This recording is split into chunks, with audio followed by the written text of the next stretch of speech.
Hi class, welcome to English 3020 Creative Writing Fiction. My name is Athena and I will be your facilitator for this course.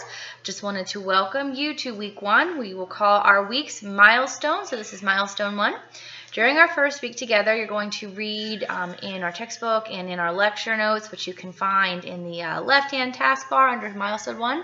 You're going to read some information about the class, about fiction writing, where to begin, how to begin, and we're going to have a particular focus this week on character development. So you're going to read about round and flat characters, understanding your protagonist and antagonist, just kind of basic things. This will culminate in assignments. Task 2 and your final submission for Milestone 1 will be kind of playing into what we learned this week. But let me just review your assignments with you quickly so you understand what you're getting yourselves into. Your first assignment is an autobiography. So I want you to introduce yourself to the class, tell us who you are, you can share what you're studying, maybe what your career ambitions are.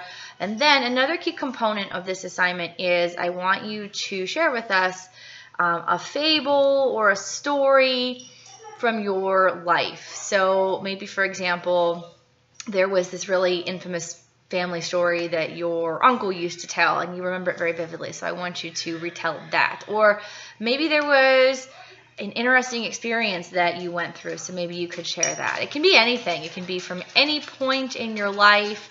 It doesn't even have to necessarily involve you. It could just have been a story that you were told. But whatever it is, I want you to tell it. And then the second part of this is you have to go back.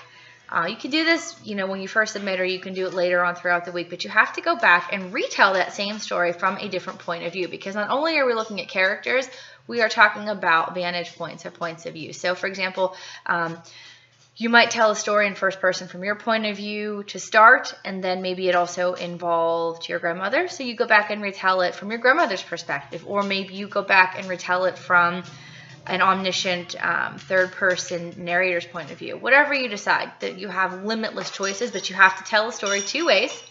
You also have to discuss any challenges you have in switching vantage points. We do this just because it gives you some practice and understanding that there are these all different kinds of points of view that you can write from, and each one has a different effect. You'll notice after you do 2 that you probably like one a little bit more than the other, and experimenting with this just helps you to understand what point of view might be best for your story.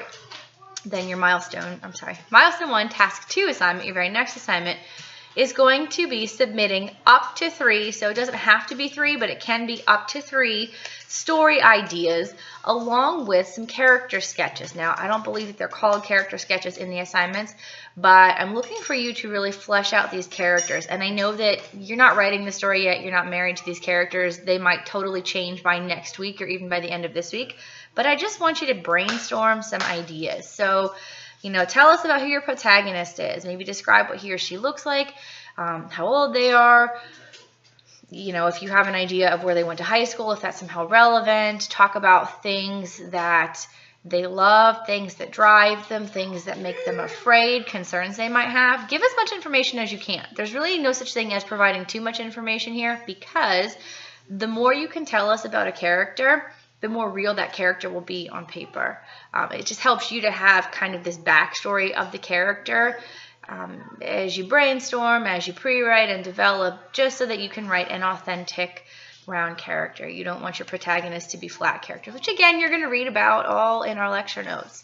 And then the final assignment you'll have for this week is for your final submission, you're basically going to, with my comments and any comments you receive from your peers, go back and revise your up to 3 story ideas and, character sketches. Submit that to the Dropbox along with a milestone report. A milestone report is something we do with the last task of every week or every milestone, and basically it's just you looking back over challenges that you had during the week and with that assignment. So just reflecting on what you did. It's pretty simple. In addition to that, you'll notice that 2 out of the 3 tasks we have this week, everything but that final submission that goes in the Dropbox, takes place in a discussion thread. When you are posting assignments that go into a discussion thread, there is also this discussion grade. It's part of the grade you're going to get for each one of those tasks. Please note that your discussion grade, your participation in discussion, not just posting, but I'll explain in a second what it is. Participating in discussion is about almost 20% of your grade in most cases, and that is a huge portion. So if you want that 20%, which is a lot of your grade, here's what you must do. Make sure that every time we have a discussion thread assignment, so we have usually 2 of those per week, that you read through all of the posts and select a minimum of 2 students and read their work and offer them feedback. So if they're struggling to, I don't know, develop a portion of their plot, you could offer some suggestions. Or maybe you read their story and say, oh, you know what you're coming up with, it really reminds me of this other short story. You should probably check it out, and then maybe share a link to that. But I want you to give substantive feedback. So it's more than saying, hey, nice work, good job on completing your assignment this week. It's saying something that's meaningful and will benefit that other person in some way. So do 2 of those. And if anybody comments to you, so typically you're going to get a response from me as long as your work is submitted by the due date. Or if your peers give you some feedback, you need to reply to them. Think about how discussion works in real life. You know, it's a back and forth. Somebody doesn't just say something at you and you sit there blankly. You say something back, even if it's just a, hey, thank you, I understand, I'll try that out. Try to carry on dialogue as much as you can in the discussion threads, but I do understand that dialogues come to a close at some point, but just don't leave comments sitting out there ignored or unnoticed. That's what I want you to do. That's how you get that 20%. If you have any questions, I am always here for you, always happy to help. Under contact information on our course homepage, you'll see my email address. You have my personal cell phone number, which you are welcome to. I like texting because I can get back to you a little more quickly.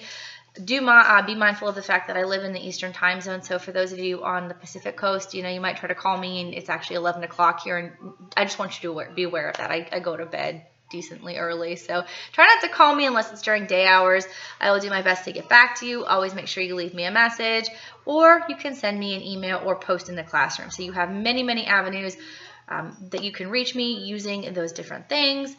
I'm, like I said, always here to help, always happy to hear from you, and I hope we all have an awesome experience together in this class.